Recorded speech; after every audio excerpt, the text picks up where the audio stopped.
चिन्ह। अब आ जाते हैं हम राष्ट्रीय ध्वज पर, जो हमारा प्यारा तिरंगा है।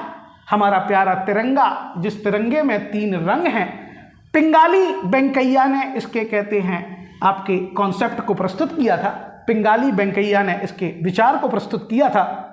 ये नाम भी आप याद रखें, तिरंगा भी याद रखें। सबको मालूम होगा कि इस तिरंगे में 3 रंग होते हैं। ऊपर की ओर आपका कहते हैं, आपका ऊपर की ओर होता है, बीच में होता है सफ़ेद, नीचे होता है आपका हरा।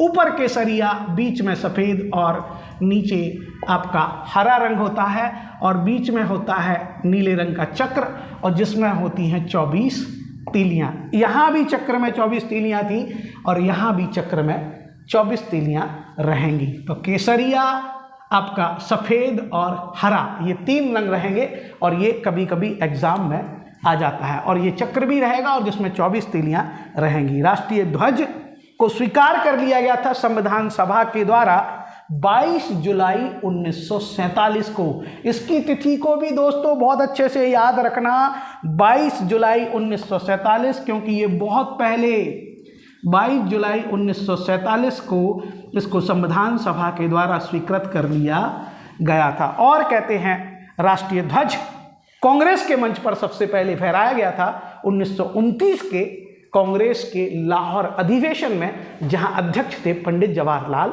नेहरू, और उन्होंने अर्धरात्रि में 12 बजे रावी नदी के तट पर तिरंगा झंडा पहली बार फहराया था। ये भारत में कांग्रेस के मंच पर फहराया गया था, जबकि पूरे अगर आंदोलन पर नजर डालें तो तिरंगे को फहराने का सबसे पहला सौभाग्य मिला था एक मैडम भीकाजी कामा को। उन्होंने 1907 में स्टुअर्टगार्ट जर्मनी में पहली बार तिरंगा झंडा फहराया था। अगर ये पूछा जाए तिरंगा पहली बार किसने फहराया, तो मैडम भीकाजी कामा ने जर्मनी के स्टुअर्टगार्ट में 1907 में पहली बार तिरंगा झंडा फहराया था। ध्यान रखना, भारत में पहली बार तिरंगा फहराया था कांग्रेस के लाहौर अधिवेशन में 31 दिसंबर 1929 को पंडित जवाहरलाल नेहरू ने। और इस तिरंगे को राष्ट्रीय ध्वज के रूप में स्वीकार किया गया 22 जुलाई 1947।